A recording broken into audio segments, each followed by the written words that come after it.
So as mind is influenced by the body and the vital consciousness of life, all functions of human psychology are so intermixed that you cannot cut them into analytical divisions. We have been trying to study functions of human psychology or human psychological parts and planes of being. Well, today is yesterday we had finished something with regard to the consciousness and also with regard to vital being. These two we had covered yesterday, and we also made a little attempt at knowing what is mind. Men generally mix up when they talk or think or try to experiment with psychology by not being able to separate the functions in their original working. For instance, many people say they can't distinguish between vital and mind, activity of the vital being in themselves and activity of mental being in themselves. They always mix up and say it is all mind. Now, this is not at all true. As a matter of psychological fact, mind is quite an independent entity and can act independently, though it can be influenced by the vitally influenced by the body. But mind has its own special separate function. So has the heart or the emotional being. Emotional being is not, you cannot call it intellectual being. So vital being also you cannot call vital being the same as intellectual being. The function of the vital being, the life energy working in man as a personality, is quite different. And that is we drew a distinction when we were talking before I went for Los Angeles and so on. That mind, if you want to know, well, in a short span, you can say, whenever something in you say, I want to know, well, that is mind. If somebody in you says, I want to have, well, it's vital. I want to do, it's vital. But I want to know the truth, well, it's my mind. It's very simple to know if one just distinguishes the operations of his energy of psychological or consciousness when it operates. Now, we have gone into a great deal of detail about it, so I don't want to repeat. Now, today I am giving one schema to make the relation of this nature, personality or nature functioning in man with his true entity, true personality, psychic being. In psychological studies, there is a great confusion because their idea is that psychology must proceed experimentally. Now, that is itself a very incorrect and half correct attitude. It's not true.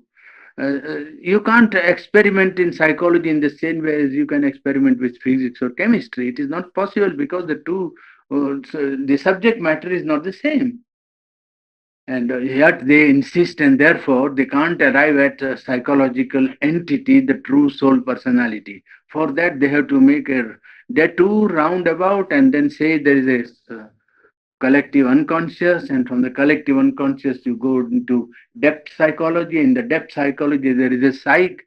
All is more or less attempted knowledge without any direct experience. It is very unfortunate, and Sherundo wrote this when we began this discourse. I quoted his sentence, if you remember, that psychology is a subjective science in which you proceed from the knowledge of yourself to the knowledge of others. And all the psychologists that write today proceed from with the knowledge of others. Probably, I don't know whether they arrive at any knowledge of themselves, that I don't know. You see, but they don't proceed from the knowledge of themselves to the knowledge of others. That is the base of psychology. If you do not know who you are, how are you going to know what all other human beings are? And this is the very greatest difficulty. But it is an age of freedom, and some experiment is always good. Some knowledge is attained, some smattering of it is all right. But it doesn't go to the root of the problem. Now, you take the functions. Now, this is the result of hundreds of years of experience. This analysis or this division of planes and parts of human psychology into mind, emotional being, vital being, nervous being, physical being, and subconscious. This is as old as the hills of the Himalayas. It is not new at all to any Indian. Absolutely, it is known for thousands of years. Only this classification and clarity about it, well, was organized and synthesized and brought into expression by Sri Aurobindo. But the facts of it were known to people for many years. They knew that when you want to do bhakti or devotion, you must develop and try to enlarge your emotional being. When you want to do the yoga of jnana or knowledge, you must expand and develop your intellectual or mental being, intellect or buddhi. And by widening of buddhi and perception, quieting and control and concentration, you can arrive at the perception of unity which is pervading all over the world. So these things were well known. This organization of psychology and its expression for the modern world is the contribution of Sri Aurobindo, because he divested all the systems of yoga of their local character, of their traditional color, of the ceremonies and outer paraphernalia, which is inevitably connected with all these past systems of yoga. Well, he arrived at this generalization. You see, on the top there is a mind. Now, mind is not even one level of being. Yesterday only we had this vital mind, physical mind, and pure mind, is it not? Yes. Now, that division we have finished, so don't want to repeat. Now, in the mind, therefore, there are three layers. For your general information, you can say pure mind, pragmatic mind, practical mind. Now, pure mind is a mind that wants to know the truth. It says, I want to know what is the truth of anything. As soon as anything presents itself, the first function of pure mind is to ask, what is it? What is the truth about this? So, if a desire comes before you, a public question comes before you, a bill in the parliament comes before you, when the pure mind acts, it says, what is the truth? What is to be done? And why I have to do what I am going to do? Well, that is a function of pure mind. That means your pure mind is active. But if at that time, if a desire comes and you say, oh, this is all right, then your pure mind is absent, is not working. You understand? The whole thing is, yes, pragmatic mind is a mind that is concerned with the practical application of a truth.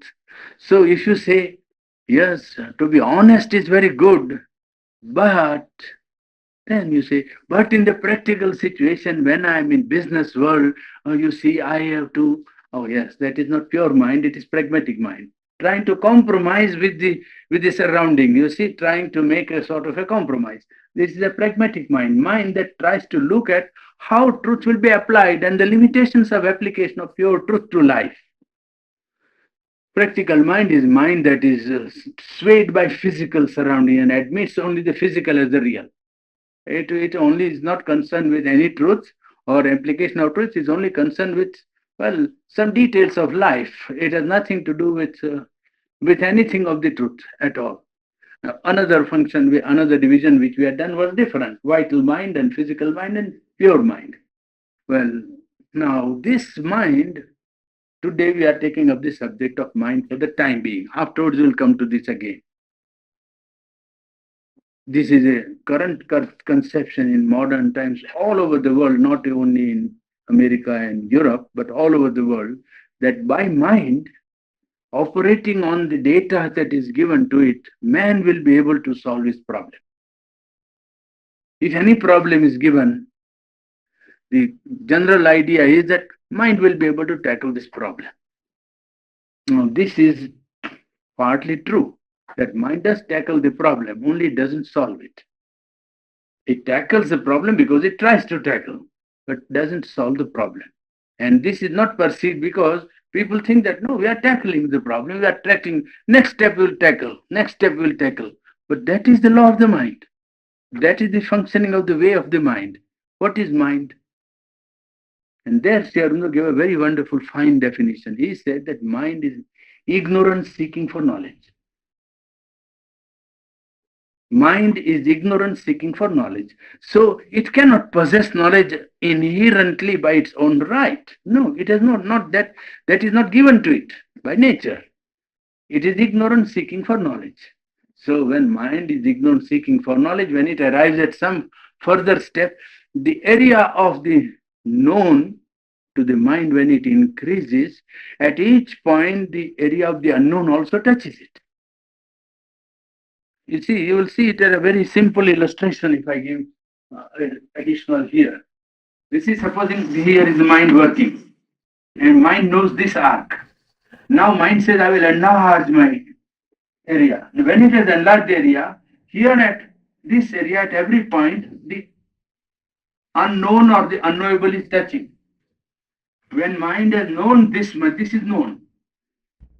The unknown is here. Now, when the known is increased, the unknown also is correspondingly increased. Isn't it? This was the known area, so the unknown was touching it at all points here.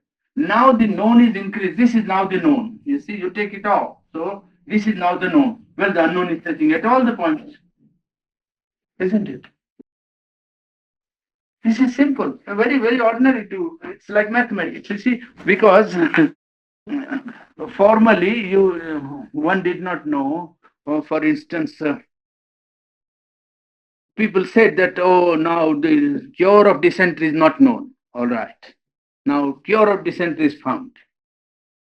Then how does now, oh, the germs of dysentery, there is a lot of other things also found with it, is it not? So what to do with these germs of dysentery now and how to deal with them? Well, the unknown is touching at every point. The point of advance of the known always is touching the unknown at all the points, because what is to be known is infinite. What is to be known is not a problem. What is to be known is absolutely unlimited infinity.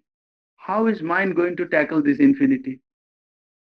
Because the more it goes, the infinity will touch with as the unknown at every point. You see, when there was no machinery, then people thought that now science has found out, processes, and industry and people have found out machinery. So a lot of things will be produced, and there will be no want in humanity. A lot of things was produced, and want remained. And Carlyle put like that. Carlyle in his time, and those writers at the time when machinery was, the industrial revolution was on in England, you see, that you said that cloth, when you produce by machinery, everybody will get cloth, but cloth is stacked in the machinery and in the godowns, and people are without cloth. So how production is done, the distribution, then, oh, now the problem is not only to produce but to distribute. Yes, so you got another problem. You see.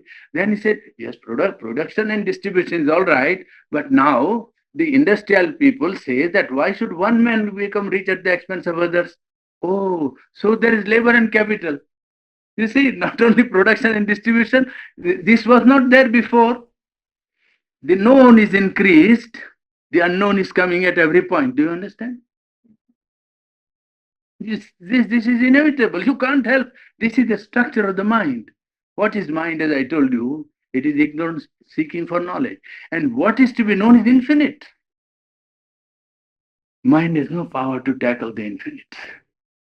It grasps like that to hold the whole, fails completely. You cannot see. Why go further with mind? Sight is given and man can't see 2 miles ahead. So he has to devise instrument by which he increase the capacity of his sensation. The same he does with his capacity to understand and grasp. Very limited apparatus is given to man in the mind. And with this mind, if he is trying to tackle this object of knowledge, means the universe, that is the object of knowledge, is it not? Well, then this object of knowledge is infinite. Mind has no capacity to take hold of it in one bound or in one clasp. So what it does is that it acts as a power of division. It divides and slices, it cuts parts in the whole, in the infinite. And each part it tries to reduce to manageable size and then study it, observe, experiment, arrive at some sort of scientific attitude, and make a science out of it with conclusions and so on. It works hard at that point. There is no doubt that mind is very sincere as far as it goes. But the claim of the human being or the belief in humanity that intellect or mind will solve problem is a half truth. You must try to solve problem, it is true. One must not say that because mind is an incapable or an imperfect instrument, therefore we shall not use it. No, one has to use it. Sri Aurobindo says that what you have to do is to know its limitations. You know how far it can go and where it cannot be taken as a guide and as a judge, so to say, because there are realms in which mind will not be able to operate easily. So it is better to know what mind can do. Well, mind can divide. Mind can cut things into parts.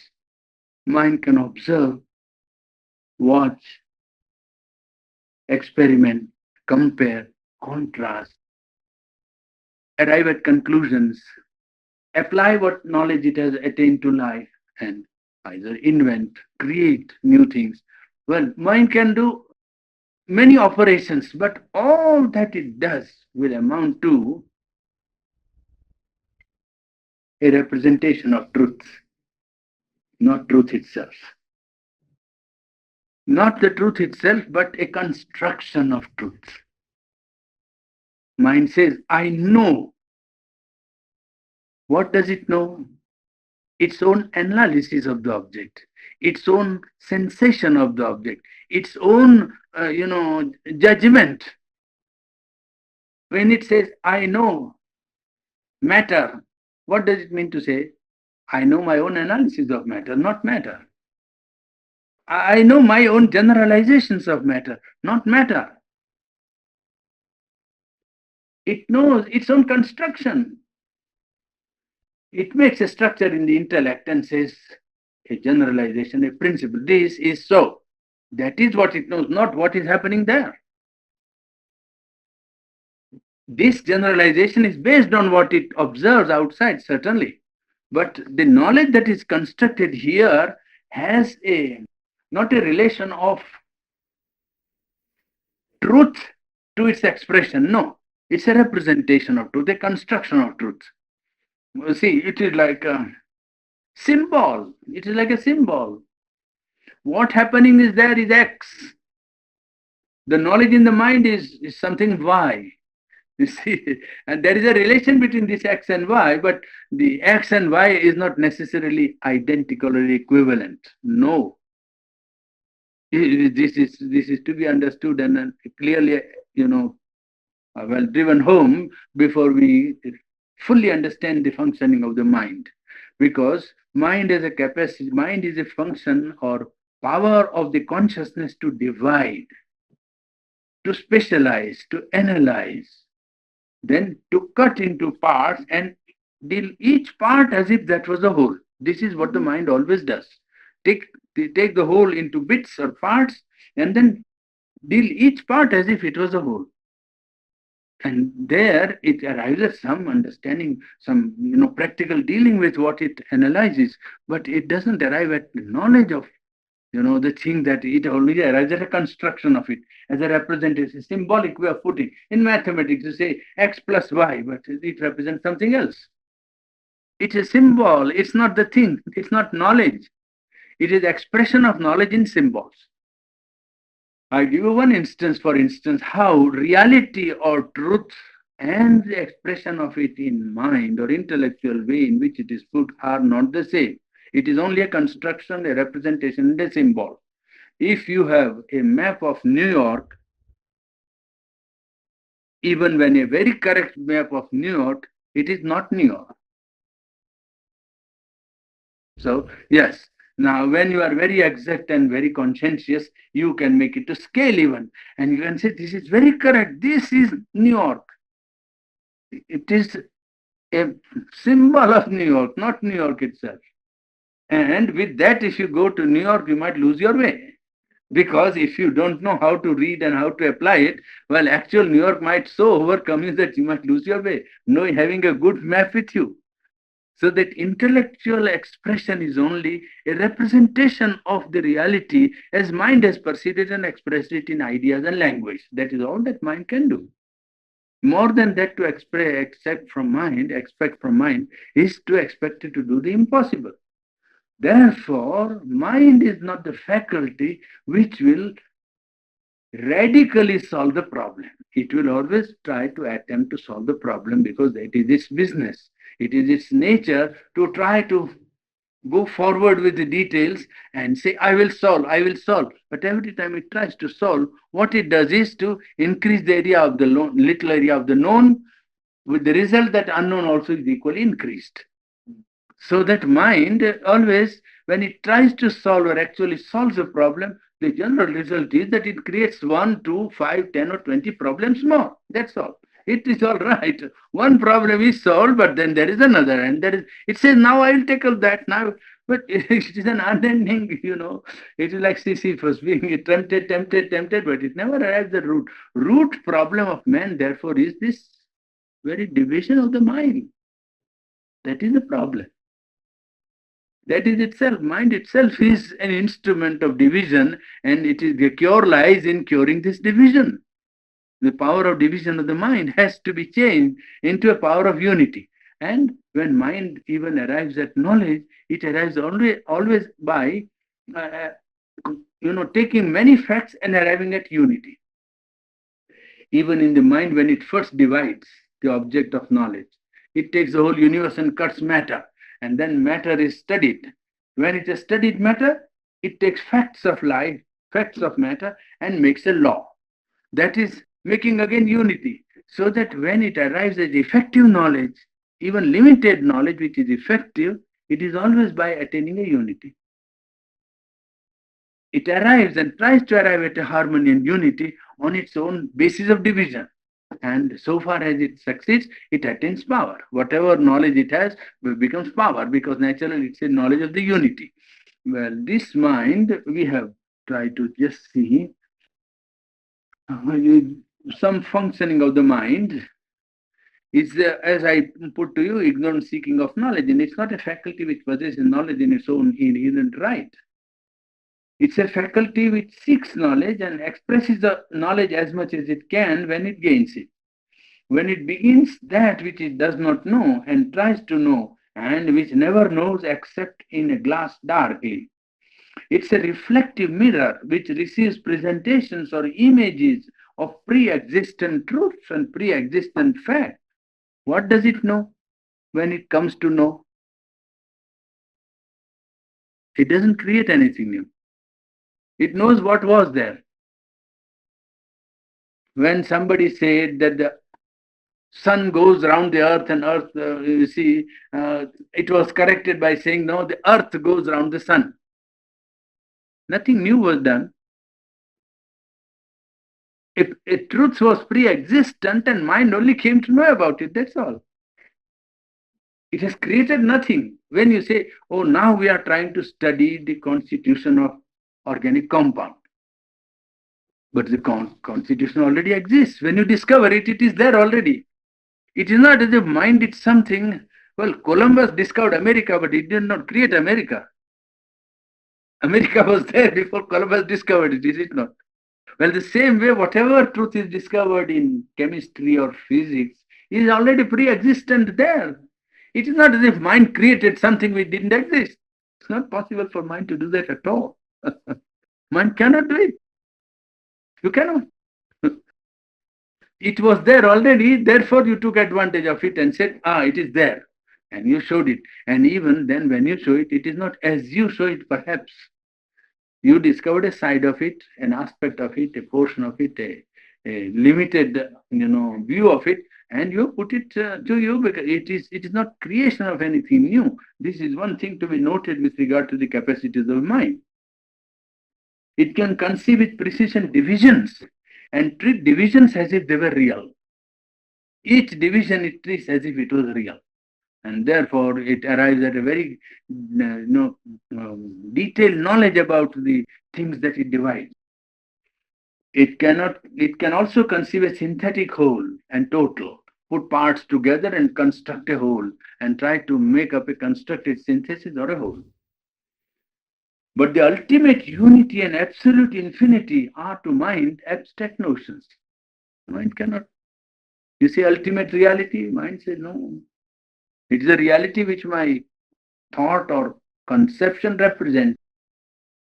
If you say absolute infinity, then it says, well, it's a concept. What is absolute infinity? To the mind, it is only an abstraction. It is not something real.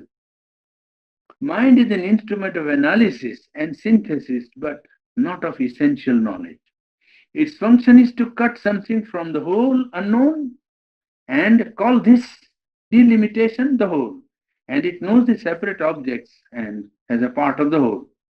But it knows its own analysis only of the object. The mission of mind is to train our obscure consciousness to enlighten its blind instincts. This is a great service which mind has rendered to humanity, to the human being.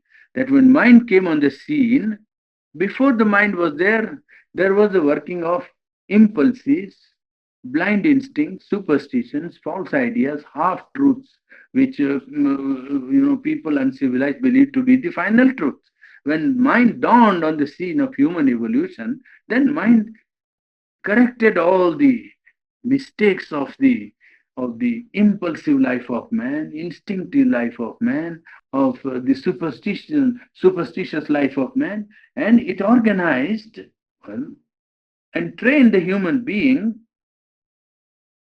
to get out of random movement of intuition, vague perceptions, and it becomes capable of a greater light if you allow the mind to seek the light. Ultimately, mind itself can become an instrument of a greater light. The only difficulty is that mind has to be persuaded to accept its own limitations. This some minds easily do. There are intellects that easily admit the limit to which intellect must be trusted and allowed to go.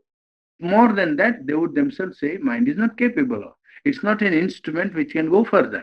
Well, then it can render a very effective service and it shall be ready to receive the higher light, which is beyond mind.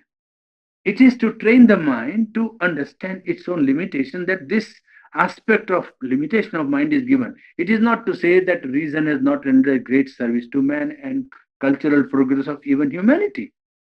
A great progress, as he himself points out, these are almost the words of Sri Aurobindo, which I just quoted, that it has trained the human mind, to from the obscure consciousness to enlightenment, to refuse and to reject blind instincts, random intuitions, and vague perceptions. And if it is trained, it can become capable of accepting a greater light than itself.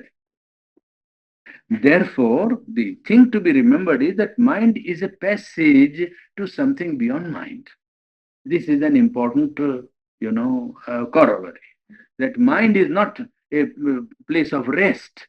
Mind is not ultimately a full point of a process. Mind is a passage. It is not a culmination of a process, but a passage. You have to go up to mind and then go beyond mind.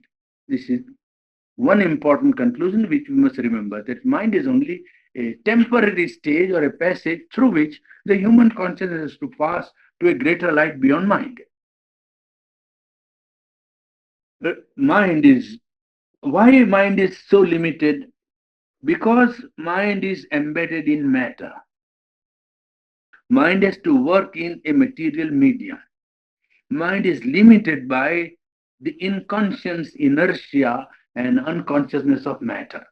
Therefore, mind is not able to act freely, even as it would be able to act if it was not limited to material media. It is limited in brain, in sensations, eyes, ear, capacity to see, to hear, to touch, to smell. Well, all these being limited, the range of mental capacity gets a limitation. Then it is a consciousness that measures, that limits and cuts forms of things from the indivisible whole and contains them as if each were a separate integer. It can conceive, perceive, and sense things, but rigidly cut out from the background. And this is the greatest, service, at the same time, the highest limitation of mind. Perception, conception, and sensation is there, but this is isolated from the conception, perception, and sensation of the whole. The first dictum is forgotten, that mind is out to study and know the universe. And universe has to be known as a whole. You cannot separate the, you cannot have the quality and property or powers of the whole in its parts. Parts cannot reveal the whole. This is one of the dictums of latest, one of the latest school of psychology, Gestaltism it is called. In that they say that the property or quality of the whole is not possessed by the parts. You take a table, I gave you the instance when we were dealing with psychology. You take a table and take it to parts and have a board and three or four legs lying there and call a man who has never seen a table and say, what is this? Then he will say, this is a piece of wood, this is a piece of plank. He won't understand that this is a whole, is it not? He must have the whole before in his mind in order to construct out of three or four legs and one board a table. The concept of the table as a whole is that which is not possessed, the property is not possessed by the legs or by the board. You understand? You take music.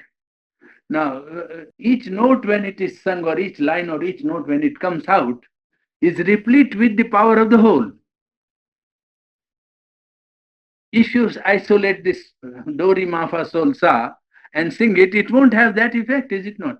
Because the succession of notes carries the effect of the totality, the whole theme.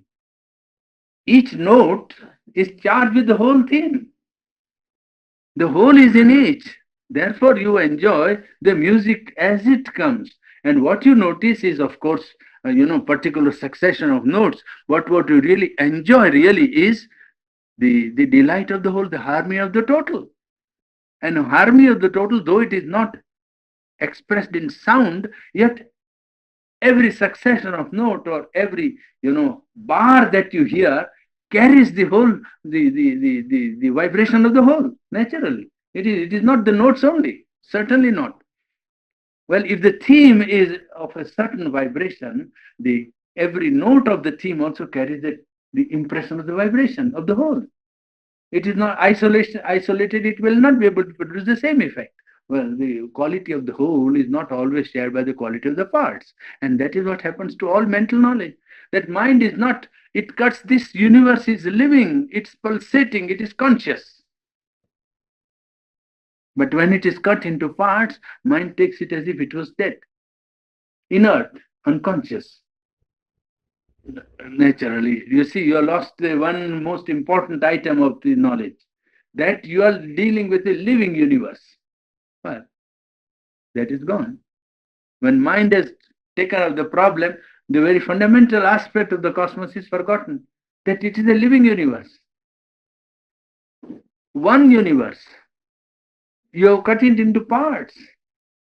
How can you divide the matter from the living world, which depends on matter, comes out from matter, lives on matter, thrives on matter?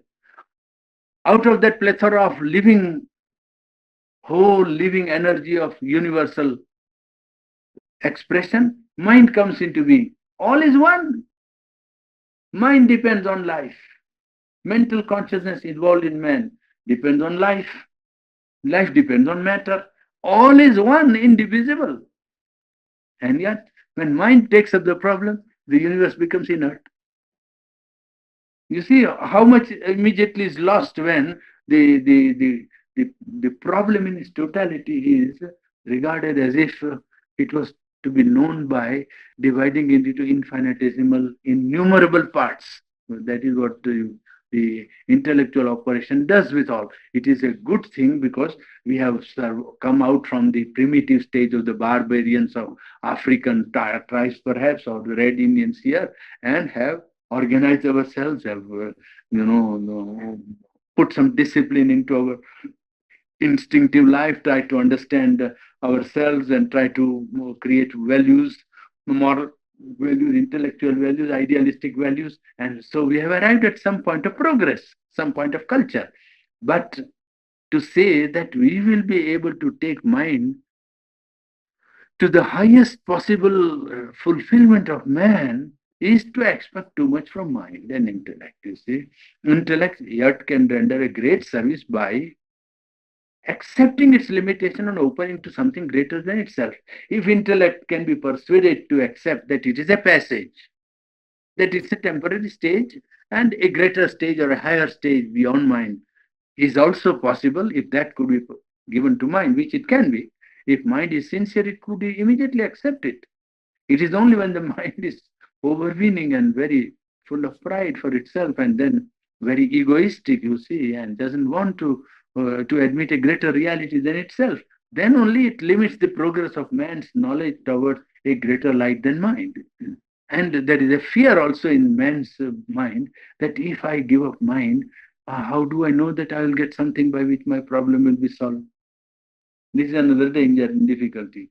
And so long as we are accustomed to a limited process of successful application, we go on applying it and saying, but you don't want to invite something which might be perhaps unknown, or the consequences of it are not never known. You see, if you are accustomed to send telegraph by wires only, copper wires, then you will be afraid of trying, wireless telegraphy if you are not sure about it. You say, well, how that man says it's wireless, but how can message go from one to another point without wire? The same attitude mind is taking with regard to a greater reality beyond mind. It says, I give up what I know, and supposing I say I'm limited, then I might be completely lost. Well, it is just like the fellow saying, who knows how can there be wireless, transmission of message from one point to another without wire? Well, mind has to admit a possibility. It is not to take a irrational risk or a unthinking jump. No, but mind can rationally think out the, the, the logic of how far it can go and what would happen if a greater truth than mind was possible of attainment to human consciousness. Human consciousness has attained up to the intellectual level, mental level. And now the idea is that this is summum bonum. Well, it is not. That is the whole thing. Mind is not the summum bonum of process of growth of man from the primitive stage to the present civilized condition. Well, a greater cultural step is possible for man by making a movement beyond intellect. Well, mind is capable of conception, perception, and sensation, but it is done on the basis of rigid cutting out from a big and vast background. And it employs all that it cuts as fixed units. And mind divides, it can multiply, it can add and subtract, but it cannot go beyond the limit of its mathematics. This was the claim of mathematicians once upon a time, and even now I think extreme mathematical, philosophers always say that the highest reach of human intellect is mathematics. In one sense, it is true. Abstraction, whatever you study, you reduce into a formula which is impersonal and applicable to all conditions, and it is the smallest expression of vast number of facts. Gravitation, you see, innumerable facts is reduced to a small formula mathematically. The physics or chemistry, very small formula, and all the facts are afterwards, concentrated in that small formula. But in mathematics, you don't get anything that is not there. It is only what is that you get.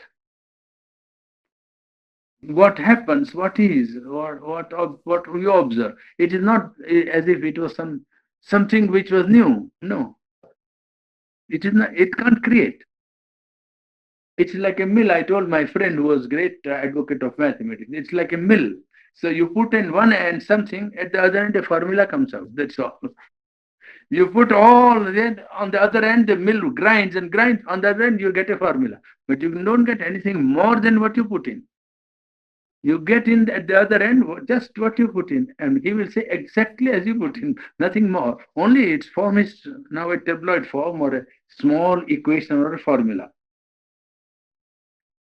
Mind cannot possess the infinite, and that is its problem. What it vaguely possesses is only vastness or some conception of vastness, but it cannot possess the infinite in its purity or in its completeness. It can be possessed by it, which is quite another matter. Mind's own true function is to translate always infinitely into the terms of the finite and to measure off and limit and deep is the infinite. This is its proper function. Mind's function is always to translate infinity into finiteness, to take up the infinite and turn it into finite, to reduce it in, measure it off, to limit and to decrease.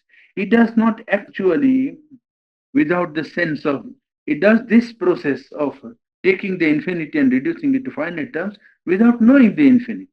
Mind is therefore the knot of ignorance, tie of ignorance. And this separated mind perceives only the particular and not the universal.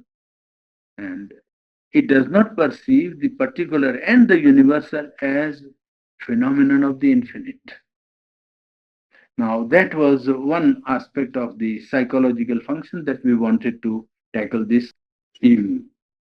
Second is with regard to, well, the subconscious.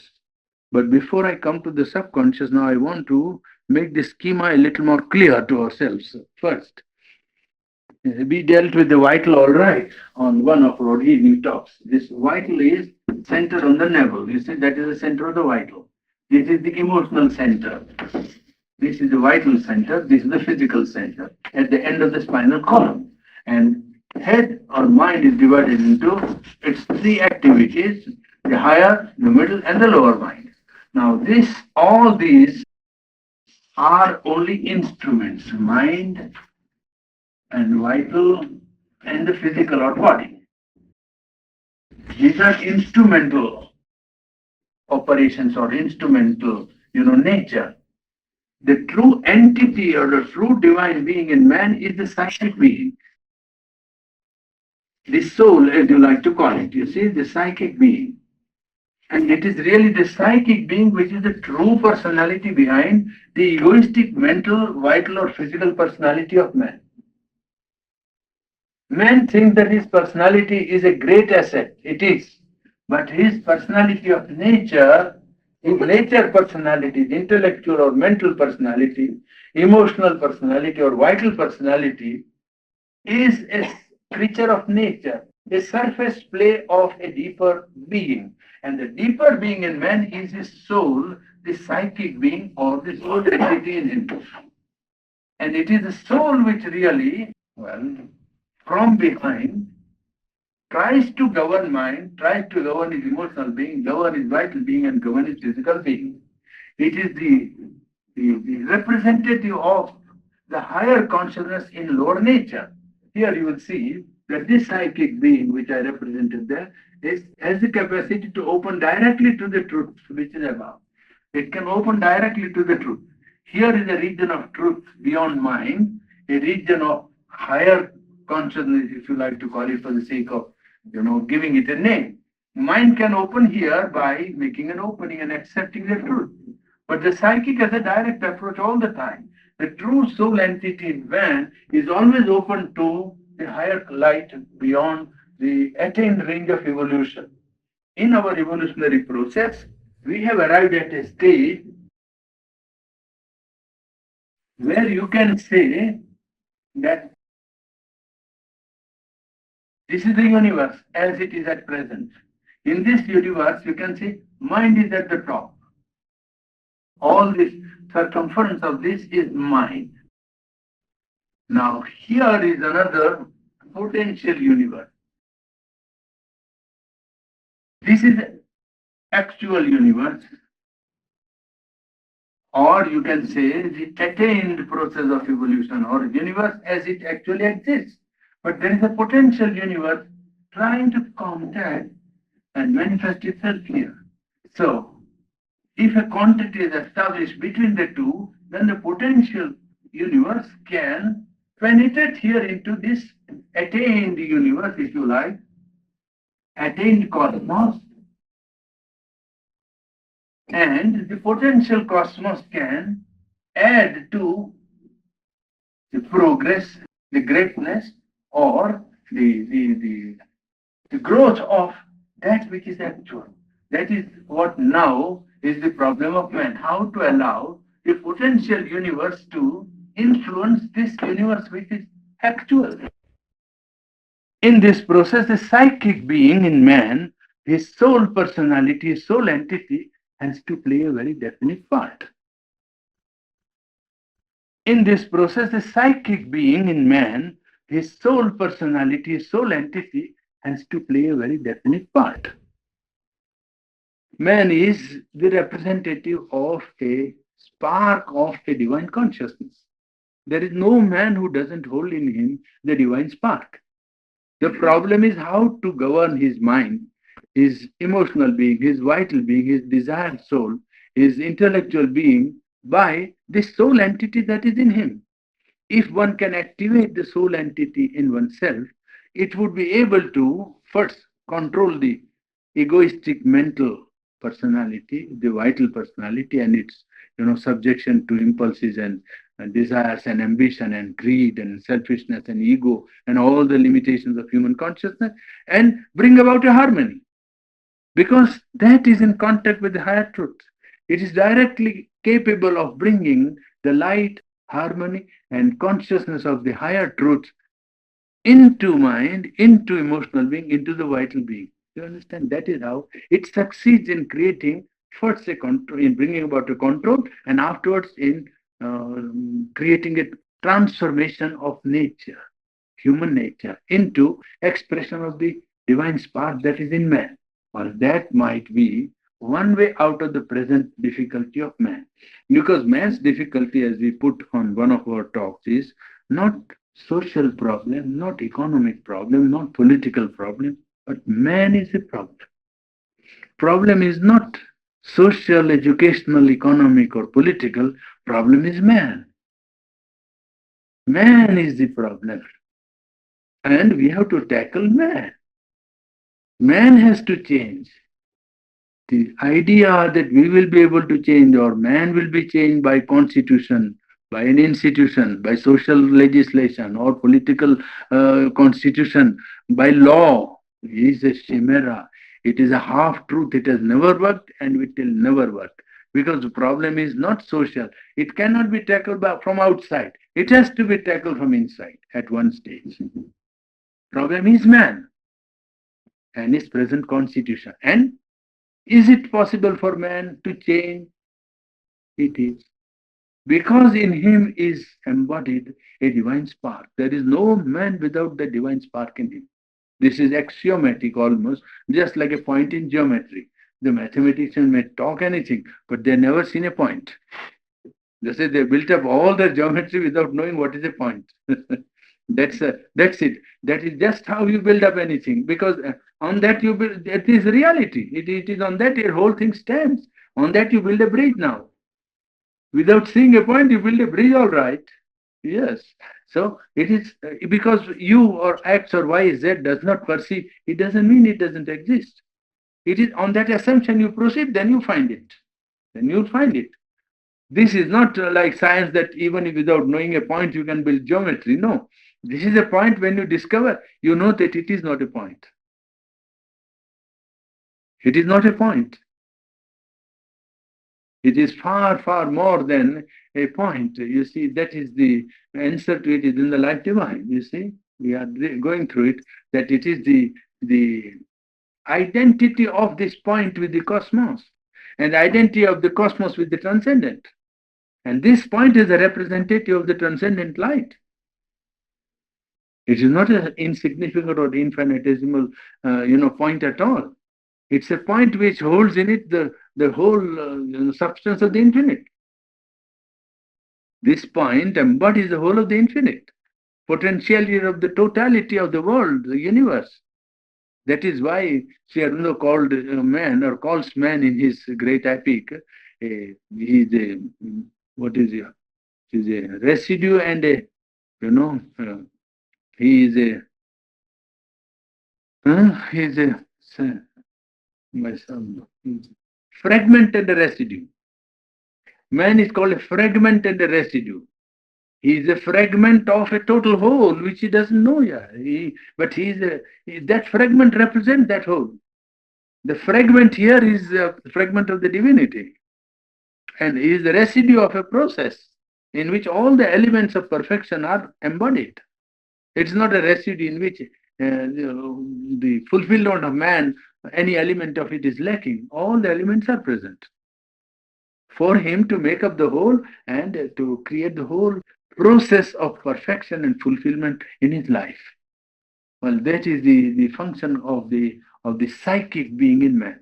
So we have therefore the mind, mental being, then the emotional being, the vital being, the nervous being, and the physical being. That is the rung of the psychological ladder. And for each there is a generality of function. All are mixed, inextricably mixed, so mixed that you cannot divide mind from the vital, vital from emotion, emotion from nerve, nerve from body. That is true. But general line when you try to observe, because in yoga, our interest in this is not academic, our interest is practical. What we want to do is to understand the functioning of our inner parts so that we can know what is happening to us and what we want to do. You see, unless and until we know, it is difficult to tackle, so to say, the psychological movements in oneself. It is our interest is rather directed to practice. So we want to understand when we say, when a man says, "I cannot concentrate," then he will have to find out why he is not able to concentrate. Then he said, "My mind." It may not be your mind at all. It may be your vital which is disturbed and not mind. Mind may be quite quiet. Then, in that case, you can go to the mental level and establish peace there. And that peace you can slowly impose on the vital being. If you know the distinction between the vital and the mind. But if you do not know, all the time people say, "My mind is disturbed." It's not mind at all. If you just watch yourself, you will see that mind is quiet and it is some portion of the navel region or region between the shoulder and the navel that is disturbed. You can clearly feel it. Absolutely, if you practice, you will clearly feel concentration somewhere either here or in the heart. The centers of concentration are well known, heart center and the mind center. So, wherever you center, you immediately know the distinction of functions that operate. Impulse that comes always from below, emotion that rise generally from the vital or the emotional being, and idea when they come, true intellectual idea come always on the mental level. You see, so when we do understand, take up the psychological observation of ourselves, then the knowledge of these parts helps us to locate the point of advantage or disadvantage in ourselves. There is a subconscious being below the physical, you see. So the physical is at the end of the spinal column, physical consciousness, center of the physical consciousness. And all these are governed really in birth by the psychic being. We will say something about this subliminal, the subconscious being. Before that, there is one aspect of it which has to be just a little noticed, because there is a confusion in many people's mind about subliminal and the subconscious. Subliminal and the subconscious. Please note the distinction. Words are so similar that people mistake one for the other. Subliminal consciousness or subliminal mind, subliminal vital, and subliminal nervous being are subtler parts of mind, emotional being, and vital being that are inner in their movement. Normally, mind, vital being, emotional being is extroverted, turned outwards. Always the tendency of these faculties is to go out all the time. But there is a capacity in mind to go in. When the mind goes in, it goes into inner dimension of mental stuff, so to say. And when it goes into inner dimension of mental stuff, it arrives at powers which the extroverted mind hasn't got. Range of subliminal mind is far greater than external mind. It is not intellect mind that.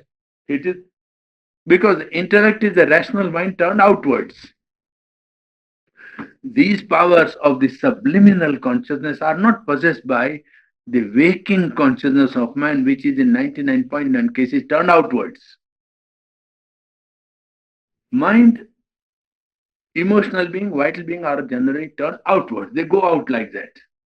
And when they go in, then they go into an inner space or inner dimension of vital ether or vital being, and then they come across powers which are not possessed by the outer vital being.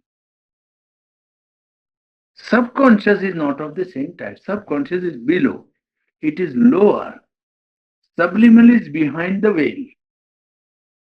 You follow the logic of this distinction? Subliminal is behind the veil. Subconscious is below the surface. If man is standing on, surface of sea, whatever is below the surface of sea is subconscious. But subliminal is that which is behind the veil. For instance, when the mind goes behind,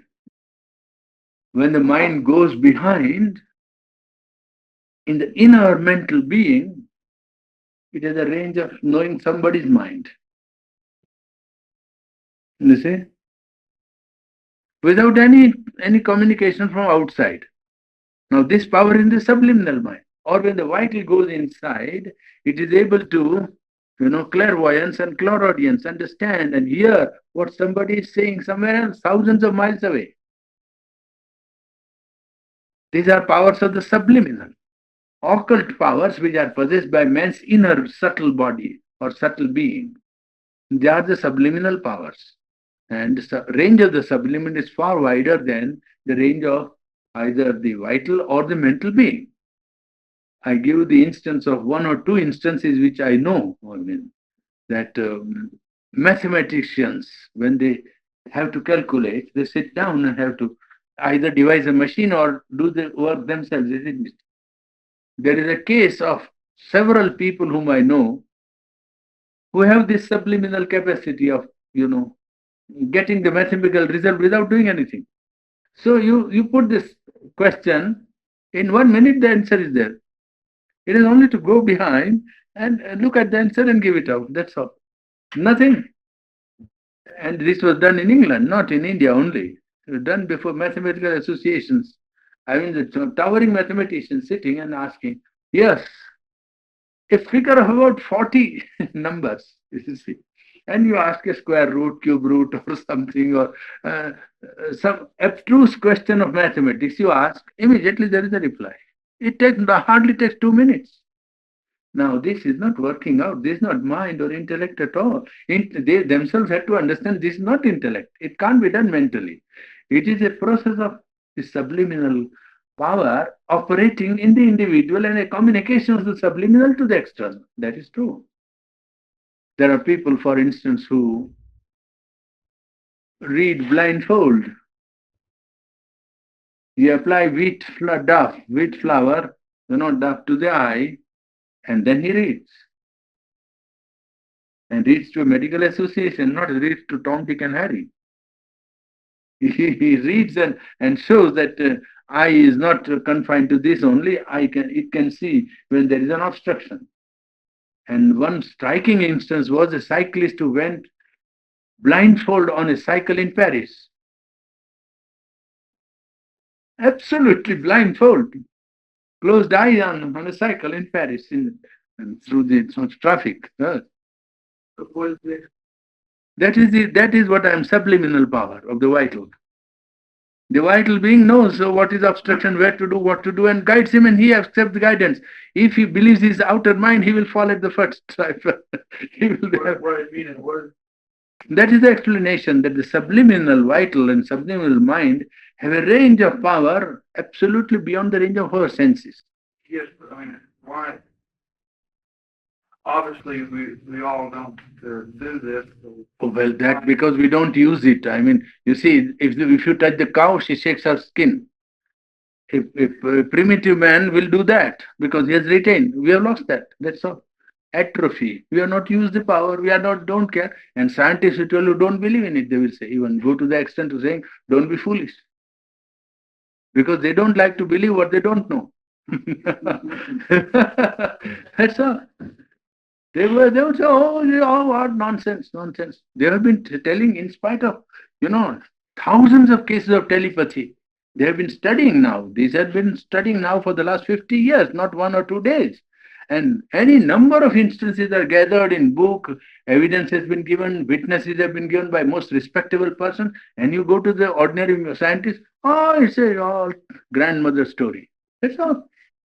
It is they never want to believe or they don't want to, they don't know. They would never want to know. You know what what they don't believe it. Evidence is there. I have got books written by American professors experimenting on telepathy, proving to the hilt that the thing was done under proper conditions and without any other chance of intervention by any authority. And still, they don't admit. They don't want to admit that man has other powers. Why not? What is lost there? I don't understand. What is the harm in believing we have some powers which we are not using, but which we may use or can use if we train or something happens and they awaken in us. There is no harm. But that is where it is. Well, that is only the subliminal. Now, this makes point clear, a little clear. Before I go to the subconscious, I wanted to make this clear that subliminal powers are not subconscious. They don't come from the subconscious being. Yeah.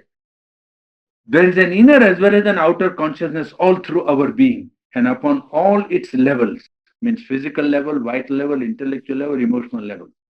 The ordinary man is aware only of his surface self and quite unaware of all that is concealed by the surface. This is from Sri Aurobindo's writing, you see. And yet, what is on the surface, what we know and what we think, what we know of ourselves and even believe that that is all we are, is only a small part of our being. It is a very small part of our being. And by far the larger part of it is below the surface, in the subconscious and also behind the veil, subliminal. Below the surface, and more accurately, it is behind the frontal consciousness, behind the veil, occult, and known only by an occult knowledge. Modern psychology and psychic science have begun to perceive this truth just a little. Materialistic psychology calls this hidden fact inconscient, although practically admitting that it is far greater, more powerful, and more profound than surface consciousness self of man. Very much as the Upanishad calls in us the superconscious self, the sleep self. It is not really asleep, you see. Although this sleep self is said to be infinitely greater in intelligence, omniscient and omnipotent, it is called Prajna, the Ishvara.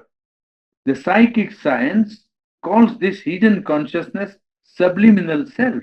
And here too it is seen that this subliminal self has more powers, more knowledge, and freer field of movement than the smaller self that is on the surface. But the truth is that all that is behind, and this sea of which our waking consciousness is only a wave or a series of waves, cannot be described by any one term, or it is very complex. Part of it is subconscious, lower than our waking consciousness. Part of it is on the level with it and behind and much larger than it. Part is above, superconscious to us. What we call our mind is only an outer mind, surface mental action, instrumental for a partial expression of a larger mind, behind of which we are not ordinarily aware and can only know by going inside ourselves. So too, what we know of our vital being in us is only outer vital being, the surface activity partially expressing the larger secret vital being, which we can only know by going within.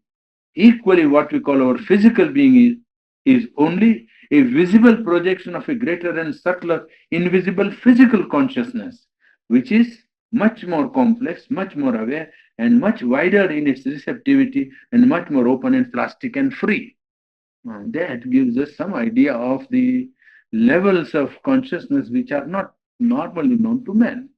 Now, I wanted to deal with the psychic being, but before that, for us, it is good to know about the subconscious being. Subconscious is not necessarily, the whole basis. In fact, subconscious depends upon the inconscient. The basis of the subconscious is really the inconscient. Inconscient is that which we can conceive of as something below matter, even. Matter is something which to us is inert. Now, if you try to probe the constitution of matter, then you come to something which is not knowable by anything, inconscient. Matter, though not conscient, is an organized expression of something which is inconscient. Matter is something which we can know. If we try to say, now let us go below matter, then there you find something which you say, no, I can't lay my hold on anything. Because for us to lay hold on something, something must be there, sensation or some object, is it not? Well, below matter, there is no object. It's all inconscience. Therefore, Sri calls it inconscience. Yes, inconscience is the basis of subconsciousness. What we call subconsciousness is supported by this inconscient. So, whatever happens in man's mind is based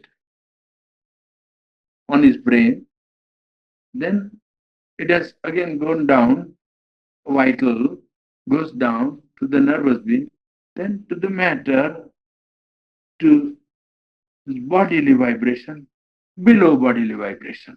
It has gone into the subconscious. Then that idea, thought, suggestion, impression, when you say, well, you go out in cold and you say, oh, I have gone out in cold. The conclusion is, therefore, I will catch cold. No? That's it. That's how life is. Then you say, no, but I will take precaution not to catch cold. So you warm, you do this, all that. Yes, really, yes. But the idea, the suggestion, the impression is supported not by mind, but ultimately by the inconscient below in the subconscious. The subconscious, you go back to unconsciousness, and it is from there that the support to man's constant, impressions, beliefs, and suggestions is there. For instance, if you say disease can be eliminated, suddenly the whole mental being, the whole vital being, and whole physical being say, "Oh no, how is it not?" That's it. This is the operation of the subconscious. Now, there is no reason why disease cannot be eliminated. It can certainly be eliminated. You see, you put the idea that disease can be eliminated. A mind, vital, emotional, physical being, no, no, how? Impossible, can't be done. Well, the support of this is down below. Not only the support is inconscient, it is really below matter, from where it says matter cannot be changed. When you say, a man says, I want to change, but I can't change my nature. When he says, I can't change my nature, what he wants to say is that, well, I'm subject to the subconscious. That's all. I can't change. Who refuses? Go down, go down, go down. Then you say, oh, below consciousness, from there a support has come. And below that is inconscient, and it says, I refuse to change. And it is that which is repeating here in the mind. I refuse to change. You see, the subconscious is the basis of habits, constantly repeated beliefs, ideas for which there is no reason or logic, suggestions to which man is subject. You say disease can be eliminated. Well, so no. You can overcome fatigue. So no. But you yourself will see when there is a stress that fatigue is overcome. And to such an extent that you will be surprised. Normally, when you have to work, you can't do a certain more than certain amount of work. But let there be a stress, an accident, somebody whom you like very much is sick, or a crisis is there, and you have to do, and you find that, well, no, it is very elastic. Where is the limit? You see, But normally, one always know this can't be done. This is like that. Well, that is how people are repeating. If the thing continues the same like that because of the subconscious. The world continues the same because of the subconscious refusal to change. That's all. And when a occasion arises or when the will rises to a pitch of intensity, then the limit of the subconscious is overcome. Man is quite able to do absolutely without fatigue. 2 nights you can go on working, work 3 days without food, and you are surprised how he did manage. He lives still. There are people who have done like that, wonderful stamina and endurance. I mean, feats of physical, apart from any mental or anything, physical, absolutely. And staggering. Now, how does that happen if the subconscious suggestion is the truth? Subconscious is only a suggestion. So, this subconscious is a realm which has been very much now studied by modern psychologists also, and they have given it a more prominent place than in the scheme of yogic life, because we do admit its great power. It is like a iceberg that is hidden below, and it is the iceberg that you don't see. Very little of man's consciousness is seen, and much of it is below. And this below, what is governing his life, his ideas, his character, his actions, almost, because it refuses to change, and man continues as he is. But to trace the whole of man's character and action to that is an exaggeration. It is powerful, no doubt. Its greatest power is over the body of. Then less than that is on the vital being of man, and still less is on the mind of man.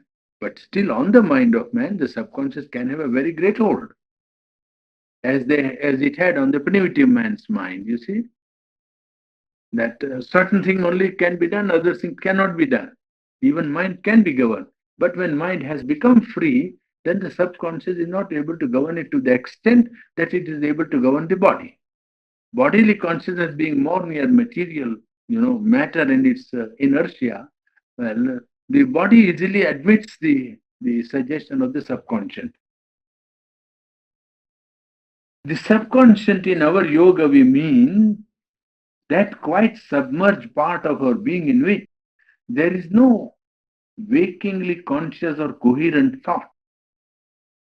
In the subconscious, there is no thought, there is no will, feeling, or organized reaction. But yet, it receives obscurely impressions of all things, stores them up in itself, and from it too all sorts of stimuli, persistent habitual movements, crudely repeated or disguised in strange forms, can surge up into dream and into our waking nature. From the subconscious, up into this dream or waking state. For if these impressions rise up most in dream in an incoherent and disordered manner, they also can and do rise into our waking condition, a waking consciousness, as a mechanical repetition of old thoughts, old mental, vital, and physical habits, an obscure stimulus to sensations, actions, emotions, which do not originate in or from the conscious thought and will, and are even often opposed to its perceptions, to its choice, and to its dictates. What the outer mind believes and wants to believe or thinks, the subconscious mind opposes and brings in just the opposite idea. You see? So that is what can happen even not only in dreams, but in waking condition. Things just what the outer mind or vital doesn't admit or doesn't want to do, it comes. In the subconscious, there is an obscure mind full of obstinate impressions, associations, fixed notions, habitual reactions formed by our past, and obscure vital full of seeds of habitual desires, habitual sensations, nervous reactions, most obscure material which governs much that has to do with the conditions of our body,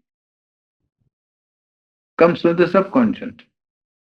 It is largely responsible for our illnesses, chronic or repeated. They are indeed mainly due to the subconscious and its obstinate memory. Bodily, you see, the organ remains the memory. And then it says, oh, I didn't get headache. You see, the nerve actually says, when headache is gone, oh, where is the headache? And it immediately comes back. This is very strange. It is like that. You see, you give up the habit of tea or smoking. What happens? The subconscious brings the impulse, and absolutely when you are unaware, simply throws it like that, and you say, "Oh, I didn't smoke." That's it. You see, no part of your conscious being was thinking at all. You can watch if you are careful.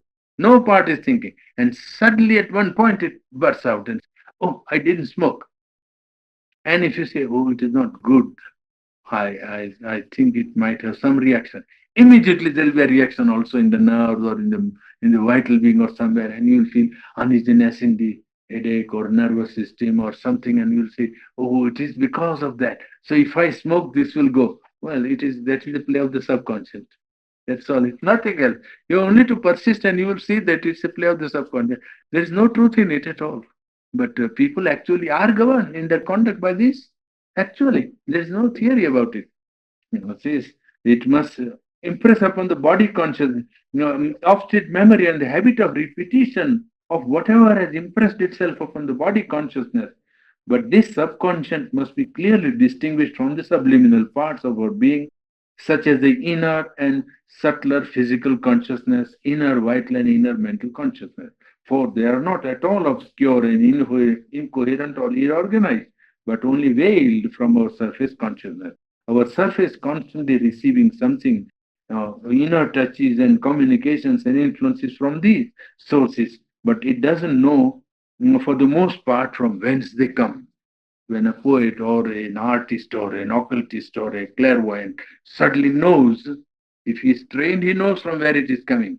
But otherwise, a poet or a intuitive worker doesn't know from where he is receiving. It may be subliminal mind which is communicating with him without his knowing. It happens in some cases where the individual doesn't know the origin from where he is receiving some operation of the occult power of the subliminal. The subconscious is universal as well as individual, like all other main parts of our nature. But there are different parts and planes of the subconscious also. Subconscious is one level, but there also in the darkness there is a level. You see, if you go down below, it is like going down into the drain. Subconscious is like the drain. And when all the drains meet, well, it is a big pool of drain only full of dirt and darkness. There you can have levels that something is higher and something is lower. Well, here he is pointing out that there are different parts and planes of the subconscious. All upon earth is based on the inconscient, as it is called, though it is not really inconscient at all, but rather a subconscient, see, an involved consciousness in which there is everything but nothing is formulated or expressed. The subconscious lies between the inconscient and conscious mind, conscious vital, conscious, body. Between conscious mind, conscious life, and conscious physical being, and the inconscient, the subconscious lies between the two, connecting the two. It is like an ocean of, dirt or darkness. It contains the potentiality of all the primitive reactions to life, which struggle out to the surface from the dull and inert strands of matter and form by a constant development a slowly evolving and self formulating consciousness. It contains them not as ideas, not as perceptions, not as conscious reactions, but as a fluid substance of all these things. But also, all that is consciously experienced sinks down into the subconscious not as precise those submerged memories, but as obscure yet obstinate impressions and experiences. And these can come up at any time as dream, as mechanical repetition of past thought, feelings, actions, etc., even as complexes, exploding into action and into event. The subconscious is the main cause why all things repeat themselves and nothing ever gets changed except in appearance. The subconscious persists and repeats, and then whatever change you bring about, the subconscious again comes and governs it.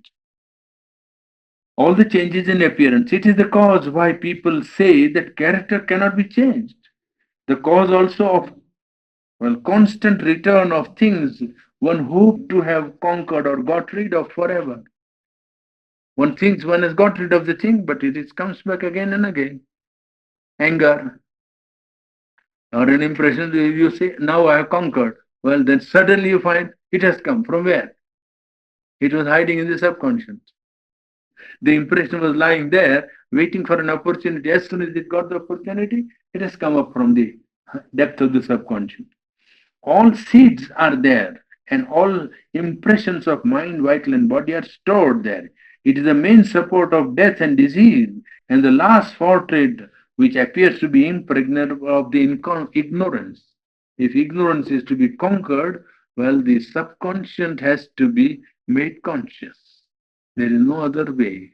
If one has to get rid of complete ignorance, he has to bring the light into the subconscious and make it conscient. All too that is suppressed without being wholly got rid of sinks down there and remains as seed ready to surge up or sprout at any movement. That part of the subconscious we have partly covered. Tomorrow we might take up the psychic being and the remaining part of the subconscious, I think. Little bit of the subconscious is left, and we'll take up the functioning of the psychic being tomorrow. So that mind, vital being we have already done, then the subconscious we have partly done, and psychic being. So we know how these parts work in spiritual life, and it would help us in spiritual effort if we know the differences and their level and their function. It is with that object that we are trying to pursue. Idea of the schema that I give you today also of the mind, the emotional being, the vital being, the nervous being, and the physical being. Five main parts, and of the five parts, the different functioning and working. Then you can slowly, when you concentrate in the heart, you will be able then to perceive better, a little better, and in more in detail, you see, or in the mind, whatever the center of concentration, you will be able then to follow the movements that happen. Yoga means awareness. Yoga is growth of consciousness. Yoga is not miracles. Yoga is growth of consciousness, being aware of what is happening in you every moment first. That will bring about a development by which you will be aware of a cosmic consciousness, of a divine consciousness. But first, one must be aware of what is happening within oneself. Yoga means awareness, constantly growing awareness of what is happening within oneself. And that, by knowledge of the planes and parts, becomes easier to understand if one knows the distinction between life and mind, or vital being and mental being, emotional being and nervous being and physical being and mental being. Well, it is easier then to act for the day and the night.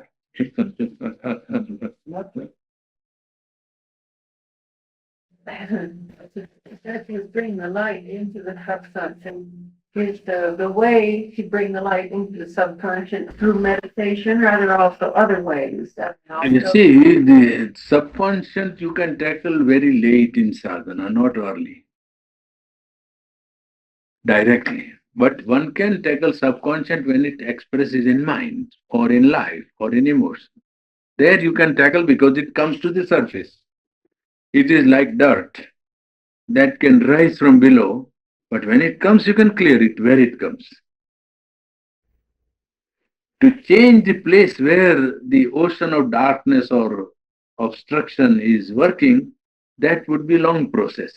But whenever it comes up and surge up in the mind, for instance, idea that I must be tired because I have worked very hard. It's not true. There's suggestion only. So when you get that feeling, you say, no, it's wrong.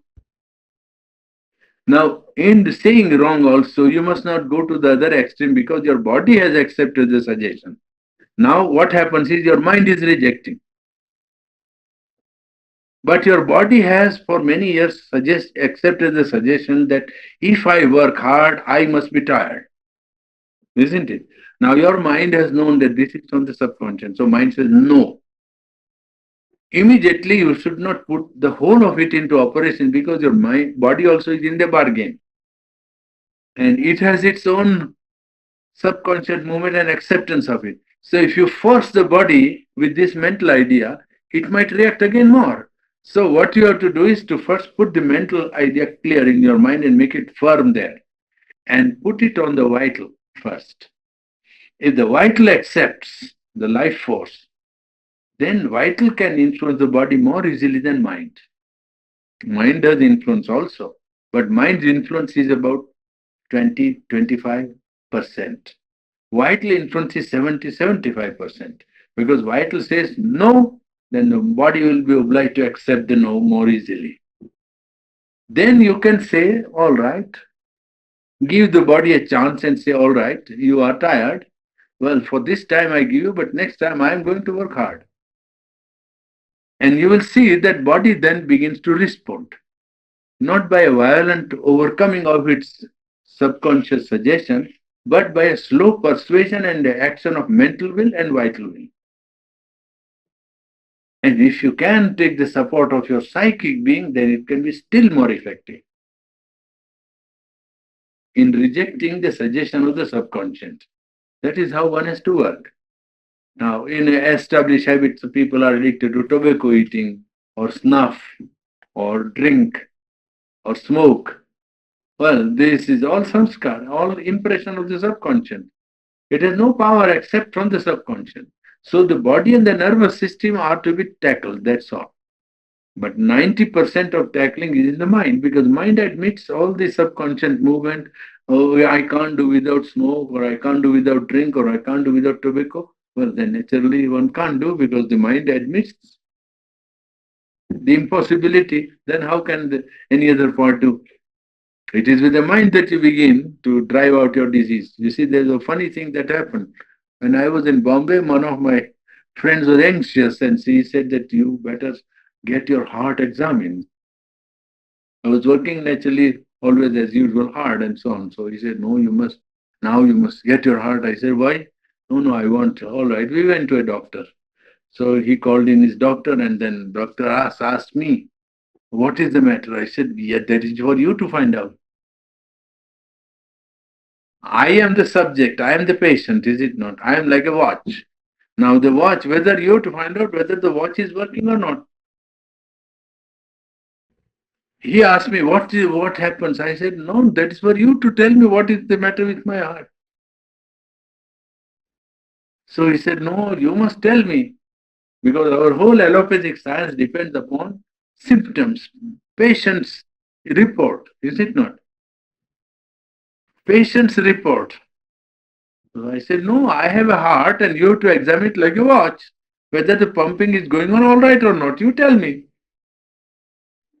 You see, no, he said, that is not the way. You must tell me. I said, all right. Then, doctor, I said, when the cure comes also, I will have to tell you. Is it not?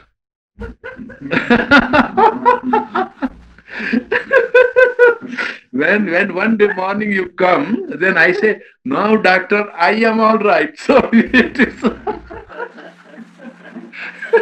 If I have to tell you I am not all right, it is I who will tell you I am all right.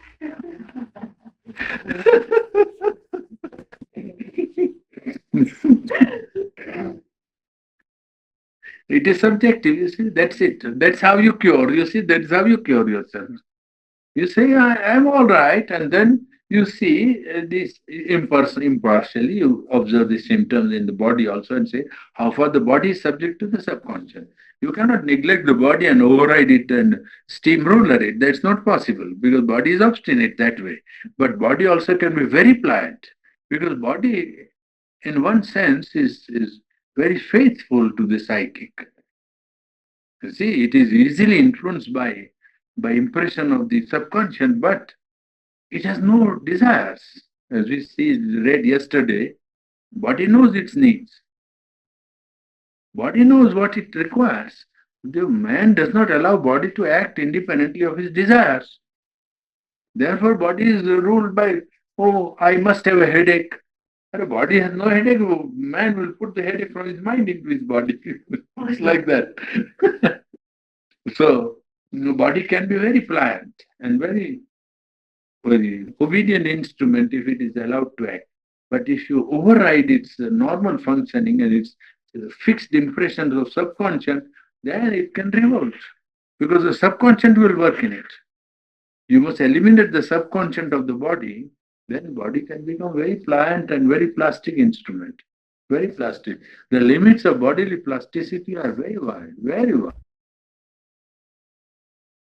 Faithful servant of the spirit. Just from the approach of the, well, the power of positive thinking, isn't it? A little different approach. The power of positive thinking. Hmm. How does that operate? I don't know. I don't know either, excepting that it seems to make the mind so important. Yes. And our will, and I think our will gets Yes. mixed up. Yes. Mental will. It can also operate through vital will. There is a system of cure by Dr. QA, MLQA, which is well known, and it was very successful, and QA was tackling the problem. It is called suggestion and autosuggestion. By process of autosuggestion, you get rid of this opposite suggestion of the subconscious. You see, even a man approached with a trouble, he used to say, day by day, in every way, I am getting better and better. That's the way he gave him, you see. Now that put the will of the man into operation. And so the idea that I am not well was first tackled by the suggestion. But the doctor put it with a great power. QA himself, Emil QA, had a great power. Personally, he was a vitally very strong man, I think. I have not seen him, not know him, but he must have been a very strong man because the cases he cured were exceptionally miraculous cases.